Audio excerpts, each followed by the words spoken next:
educational and health sector seems shattered now because we see patients being sacked from wards with the excuse of not having enough beds in the hospital, and these patients are treated pathetically. It is really, really, really sad having these patients sacked from the ward with the excuse that they don't have enough beds, and you treat these patients like them be kiddies in our nation and they don't even deserve whatever health conditions that they need to be attended to in your various facilities. It's very terrifying, and I want to tell you that this is very heavy on the mat, so let me hold it here. I will be back soon. You see, in this very country, it's the rich and the rich kids that are enjoying the better life. Oh, you know, because they have links. This is also very heavy on the tongue, so let me put it aside. I will be back soon. You see, we've been told that our future lies in our hands, so we grew up looking into this very future of ours, looking at the seedlings that came forth from the basic seeds that we've sown, yet we've still not found any arable lands to permanently plant our dreams so that we will enjoy the seeds and the fruits that come thereof. How then? How then would we be proud of our forefathers if the fathers of today keep telling us that we've been planted by rivers, yet our roots keep searching for water from afar? For how long? For how long would it keep searching, deliberately reaching out to foreign zones to search for nutrients to grow, yet till date we've not seen show any signs of maturity? Is it that all these years we've been directly or indirectly ill-fed by these very people? This is very terrifying. It is sickening because it is very, very annoying to be fed with the knowledge of being planted by rivers, yet our roots keep searching for nutrients from foreign zones, from foreign lands. For all of you right here, and even all watching me right in your homes, and even the youth down the street, I want to ask, permit me to gladly ask, are our rivers dead? Are the rivers in our own lands dead? Fathers, we need answers. Answer us, because we sincerely want to know if our rivers are truly dead, or it's our leaders that reside by the banks of these very rivers that are causing mayhem. Man them, I don't even understand them. But me never wish someone to pray, say, fire go burn them. Listen up, hold up, youth. Enough respect for them, but leaders, listen. Respect is actually reciprocal.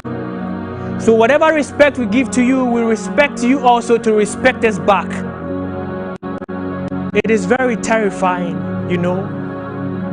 Grant us access and space to blossom, because we've seen the trees that we've resorted to, the trees in these very foreign lands that we've resorted to, that are in our country resorting to our own water bodies, and they are gulping down greedily this water, and they are growing excellently thereby. Then what at all cost our stunted growth? Leaders, can you tell us? This is sickening. This is terrifying. We are petitioning. Fellow Ghanaians, are you hearing? Is it so difficult to ask for a working system? We're not being political.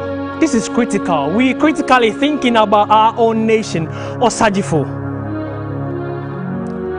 We remember you on this very day with other people that fought for freedom. The freedom of our own nation. And it's been said that our freedom will be meaningless until it's connected to the total liberation of our African continent. But Osajifo, there is no even press freedom, let alone talk of the freedom that the people of this very nation. So Osajifo, you fought a useless fight to certain people.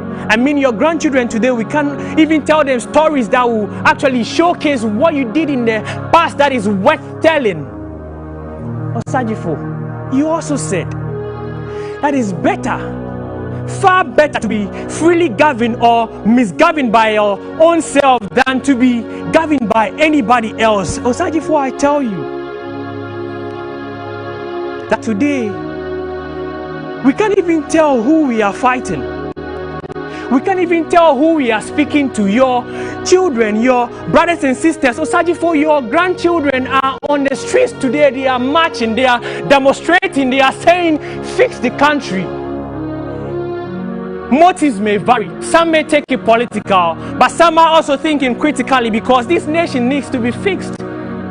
Osajifo, Amansan Boafo, political Osofo, Yes, Rawo. If you can hear us today, then wake up. If you can't, then we are telling you today that Osajifo, we have the fires burning in our bones, but there is no one that is listening to us. Just like we're fighting COVID, the enemy is unseen. But we say to our leaders, the only difference between the citizens today and the military that you use against us is ammunitions, weapons in their hands. So do not push the citizens of this very land beyond their actual limitations, because when they acquire arms, the nation will be in a total mess.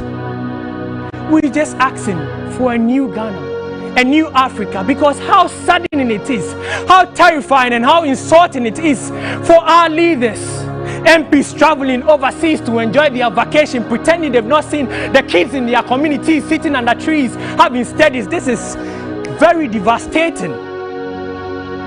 It pisses me off. It really disturbs me as a young African. Ministers investing millions of dollars under miniskirts overnight, and they claim there is no enough money to actually fix the system. Who are you telling? As it stands now, we owe so much that each Ghanaian is owing about 12,000 Ghana cedis. This is pathetic. Osajifo and all others that stood with you to fight this very fight, you were called the Big Six. Today, if Ghana is a Ludo game, we can't even play six. If you lost song, we they play.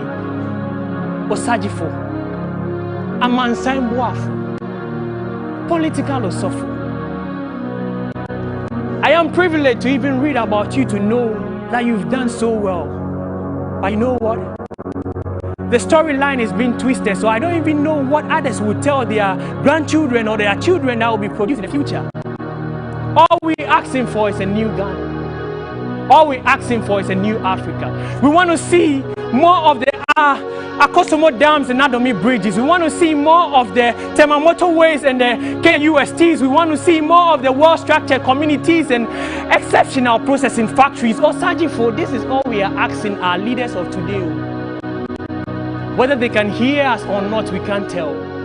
But leaders, today, the youth are on the streets demonstrating. So if you can hear them, then hear them now, because it's a step in the right direction, depending on how you take it. As I always say, the youth is a powerful tool, so leaders, listen to us. It depends on how you use this. We will be a great tool to build this very nation. And when you misuse this, we will be a great tool to damage this very nation of our own. We look forward to a new Africa. A new Africa where mortuary homes will not outnumber orphanage homes. A new Africa where tracks will not be played in our educational system, disturbing the serenity we have there. We look forward to a new Africa. A new Africa that the young African will be respected. The young African will be seen in a face where the young African can actually do greatness in this very land. Osajifo, this very day we celebrate you and other people that join you as the founders of this very land. As you are watching me at home and everyone here, I want to say, let us stand and unite and fight for this very best of our land. Wogbejeke. Thank you.